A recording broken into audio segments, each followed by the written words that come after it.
So now let's talk about market outcomes with moral hazard and how do we what does a free market, what sort of equilibria can exist in a free market when there's moral hazard, right?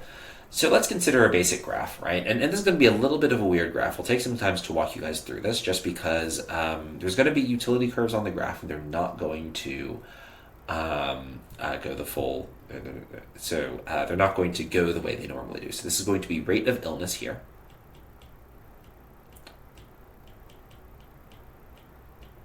On the y-axis. And then we have level of insurance coverage on the x-axis. And then right over here, this is full insurance. Right, so the sort of, the graph sort of maxes out here, right? You can't have more than full insurance. So we have our rate of illness, P, right? So this is the probability of getting sick. This is, and the line I just drew, right, this is the line. Let me do this in a particular color, actually, just to make it easier. Let's do green for this line, right? So green. So this is green is going to be zero profit line for insurer, right? So if that green line is my the zero profit line, right? What's the contract that's going to be offered? Well, if my indifference curves are like this, right? Note that they're moving in sort of the wrong direction here. So let me just do some notes, right? The indifference curves, by the way, are moving down here. Let me do a lighter shade of gray.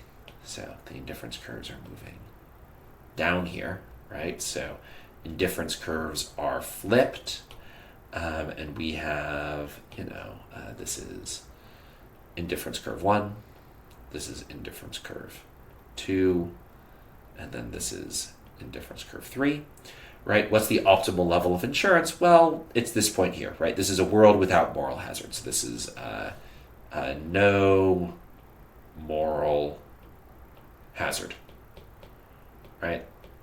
So in a world without moral hazard, everyone would have full insurance, right? There's no adverse selection, right? There are no risky, throughout this entire discussion, there's going to be no risky, or there's not going to be any robust or frail types. But this is a world without no moral hazard, right? And so what do? Everybody gets full insurance.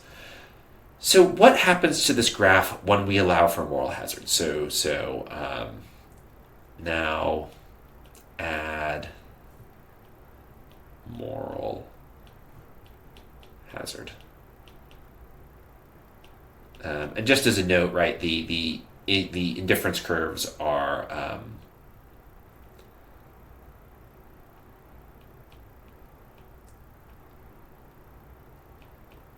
right. So I3 is the top indifference curve here, right? I3 is preferred to I2 is preferred to I1. Right, so I3 is the most preferred indifference curve here, right? The indifference curves normally they move in this direction. In this graph, they move in that direction. So now we're going to add moral hazard to the graph. So we still have our rate of illness on the x-axis.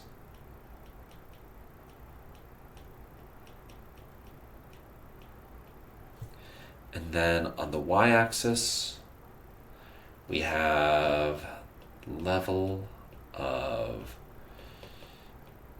insurance coverage. All right. And we still have our full insurance line. So full insurance is here. So full insurance goes, right here around. And then, but now where's your, with moral hazard, right? our zero profit line isn't straight anymore. It doesn't go like this. Instead, our moral hazard line is going to curve upward, right? Because the more full the coverage we offer someone is, the more the insurer's price goes up. So now, this is sort of, so P naught is the price if there's, again, if there's, for your first unit of insurance coverage, right? That P naught is effectively the price if there's no moral hazard. But now the zero profit line curves upwards, right? Where basically the rate of illness goes up, the higher the level of insurance is because of moral hazard, because people stop taking care of themselves. So what do the indifference curves look like here, right? Well, here, right, I'm going to draw the same indifference curves as before. Right, so we have I1, I2, and I3, indifference curve 3. Right, and now we get a new equilibrium level of insurance, right? So our equilibrium level of insurance is now up here, right? And so what happened, right? Well, the price is higher, so the price went up. So, right before, this was our old equilibrium, was right here, right? So we'll do A and B. So A equals equilibrium without moral hazard, and B equals equilibrium with moral hazard. And so what happened here? So B is not full, right? So there's less full coverage than there is in A, and has a higher price. So there's not market collapse here. This is really important. Moral hazard won't cause a private market to collapse, at least in this scenario, right? And this is ex ante moral hazard, for the record. Ex post moral hazard may cause a market to collapse. But ex ante moral hazard, at least in this very basic sort of undergrad econ world, isn't going to cause a market to collapse. I just realized I misspelled hazard there. The iPad was right for once about me, my bad spelling. So moral hazard doesn't cause the free market to collapse here. What it does is it makes everybody worse off, right? So my coverage is worse than it was before. It's not as full, and it costs more, right? And this is true, by the way, whether or not I could be, a saint who doesn't give in to the temptation of moral hazard, who is always on his best behavior and always reduces risk as if I weren't insured, even if I have insurance. I still pay more because there are people who will exhibit moral hazard, and the insurance company can't necessarily tell which of us is going to exhibit moral hazard, right? And so we all pay for moral hazard together, right? Which is very unfortunate, right? And just for the record, if I wanted full insurance in this world, I need to pay out the nose for it, right? I need to pay a ton of money, right? This is my new full insurance contract. That's super expensive, right? The example I just drew, right? That's twice as expensive as insurance without moral hazard, right? And so how does moral hazard affect free markets? Well, it's going to increase the price and make the insurance less full. Now let's just double check that this is an equilibrium, right? So let's consider an insurance company. Let's say an insurance company offers a contract at point alpha, right?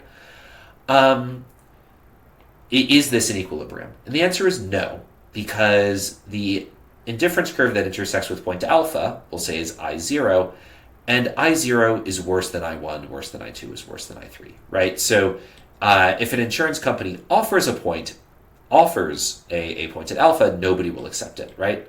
So you can't have any insurance company, right, is going to need to enter into the market, is going to need to enter on the zero profit line, and they can't enter below B.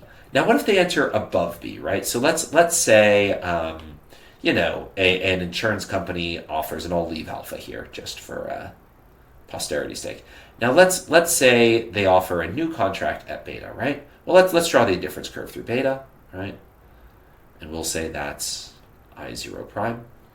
Again, not preferred to I1, right? So nobody's going to defect to beta if they're given the opportunity. So this is an equilibrium, right? And this is sort of this is how a free market deals with moral hazard, right? Is there is an equilibrium price still, the market doesn't collapse. It's just a worse market than it would be if there were no moral hazard, right? So the insurance is more expensive and people don't buy as much of it, which sucks, but it's not as bad as adverse selection, where with adverse selection that just caused the private market to collapse. Right? So, awesome. Okay. Moral hazard probably isn't a huge deal, at least theoretically in private markets. What about public insurance? And like I said, how public insurance can more or less solve adverse selection. It's not perfect, but it's pretty good. But private markets could not deal with adverse selection well. The opposite is true for moral hazard, where private markets are pretty good at dealing with moral hazard, at least in theory.